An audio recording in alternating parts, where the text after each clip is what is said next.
નમસ્કાર દોસ્તો, જય હિન્દ. લક્ષ્યમ એકેડેમીમાં આપ સૌનું હાર્દિક સ્વાગત છે.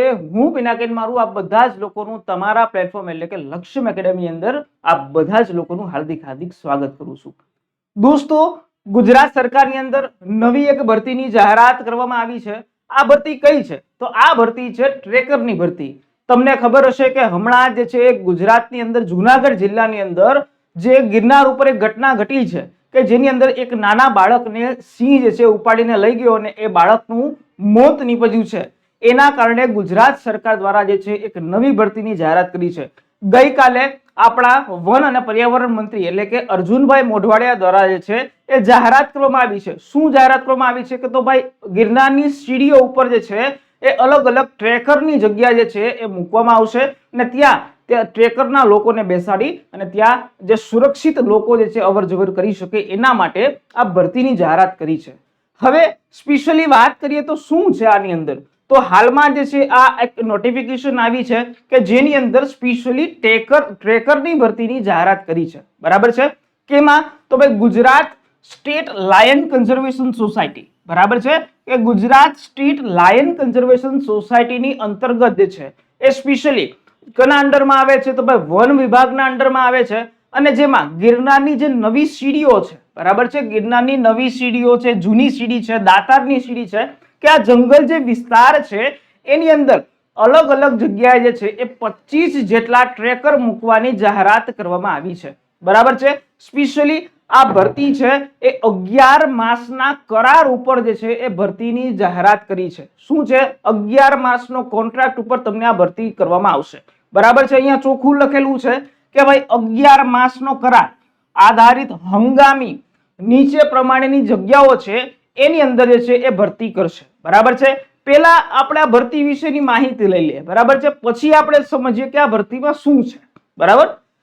વાત કરીએ તો જગ્યાનું નામ શું છે? તો ભાઈ ટ્રેકર છે. બરાબર છે? અંદાજિત જગ્યા કેટલી છે? તો ભાઈ 25 જેટલી જગ્યાઓ માટેની ભરતીની જાહેરાત કરી છે.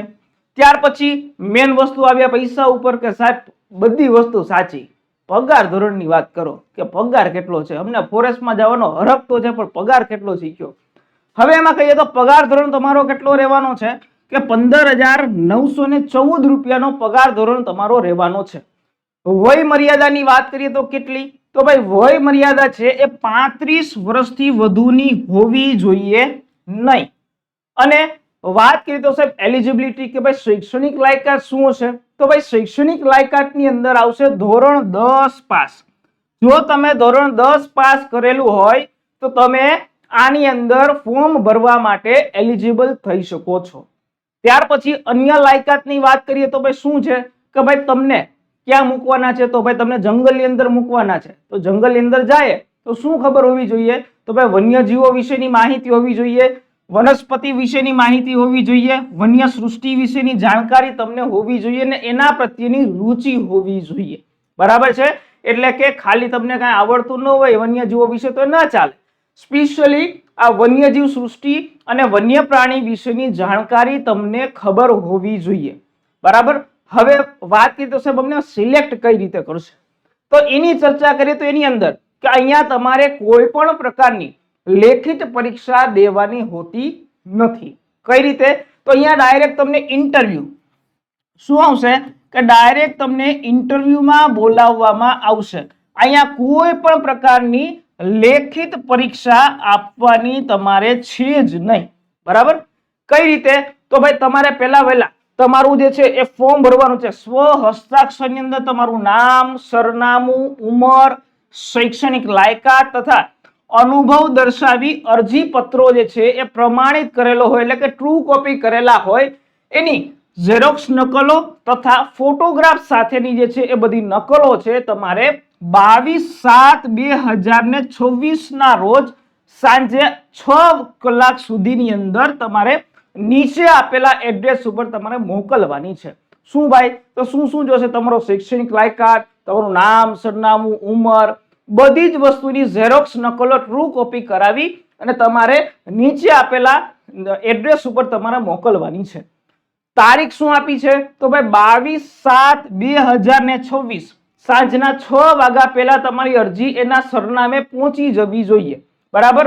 સરનામું શું છે એની આપણે ચર્ચા કરીએ તો ભાઈ અહીંયા સરનામું આપેલું છે કે ભાઈ સભ્ય ગુસ્ટેટ લાગશો અને નાયબ વન રક્ષકની કચેરી જુનાગઢ વન વિભાગ સરદારબાગ ખાતે તમારે આ તમારી અરજી જે છે એ મોકલવાની રહેશે. તમે રૂબરૂ જઈને દઈ આવો તો પણ ચાલે, પોસ્ટમાં દઈ દો તો પણ ચાલે, ગમે તે રીતે.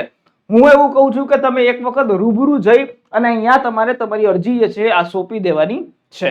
ત્યાર પછીની પ્રોસેસ શું છે તો ભાઈ ત્યાર પછી તમને કોલ કરીને ઈમેલ દ્વારા ગમે તે રીતે ઇન્ટરવ્યુ માટે બોલાવવામાં આવશે અને ઇન્ટરવ્યુની અંદર જે છે અધ્યક્ષ પસંદગી સમિતિ દ્વારા તમને અલગ અલગ જે છે એ ઇન્ટરવ્યુ લેવામાં આવશે. એની અંદર ઇન્ટરવ્યુની અંદર શું હશે તો ભાઈ આના લગતા જ બધા પ્રશ્નો પૂછવામાં આવશે કે તમને ફોરેસ્ટ વિશેની જાણ કેટલી છે. એટલે આ બધા પ્રકારે તમને ઇન્ટરવ્યુ લઈ અને ત્યાર પછી તમને ટેલિફોનિક દ્વારા અથવા તો કોઈ પણ ઈમેલ દ્વારા જાણ કરવામાં આવશે કે તમારું ઇન્ટરવ્યુ આ તારીખે રાખવામાં આવેલું છે. ક્લિયર છે? તો આ રીતે તમારા માટે સ્પેશિયલ ટ્રેકરની ભરતીની જાહેરાત કરી દેવામાં આવેલી છે. બરાબર છે? સ્પેશિયલી ગઈકાલે જ હજી આ ભરતીની જાહેરાત કરી હતી અને આજે આની નોટિફિકેશન પણ જાહેર કરી દેવામાં આવેલી છે. વાત કરું તો આ કાયમી નથી, આ કોન્ટ્રાક્ટ બેઝ ભરતી છે. 11 માસના કોન્ટ્રાક્ટ ઉપર તમારી ભરતી થવાની છે અને જે લોકો ફોરેસ્ટની અંદર જે છે રુચિ ધરાવતા હોય એવા બધા ઉમેદવારો આની અંદર ફોર્મ ભરી શકે છે. બરાબર? શૈક્ષણિક લાયકાત માત્ર 10 પાસ છે. એટલે જે લોકોને આમાં જવાની ઈચ્છા હોય ખાસ પ્રકારે તમારું ફોર્મ ભરી દેજો. તો અને સાથે સાથે વાત કરીએ તો બીજી કોઈ પણ ભરતીની જે કેન્દ્ર સરકારની ભરતી હોય, ગુજરાત સરકારની ભરતી હોય, ગમે તે ભરતીની ઇન્ફોર્મેશન માટે તમે આપણી ટેલિગ્રામ ચેનલ છે લક્ષ્યમ એકેડેમી ઓફિશિયલ, એના ઉપર જઈ અને જોઈન કરી શકો છો. બરાબર છે?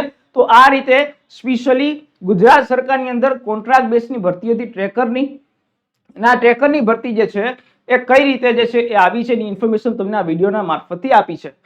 મળીએ છીએ હવે નેક્સ્ટ વિડીયોની સાથે નવી કોઈ ઇન્ફોર્મેશન સાથે. ત્યાં સુધી મને રજા આપો. જો આ વિડીયો ગમે તો લાઈક કરજો, ચેનલ પર નવા હોય તો સબસ્ક્રાઇબ કરજો. મળીએ છીએ નવા વિડીયો સાથે, નવી ઇન્ફોર્મેશન સાથે. ત્યાં સુધી રજા આપો. જય હિન્દ, જય Bharat, good bye, take care.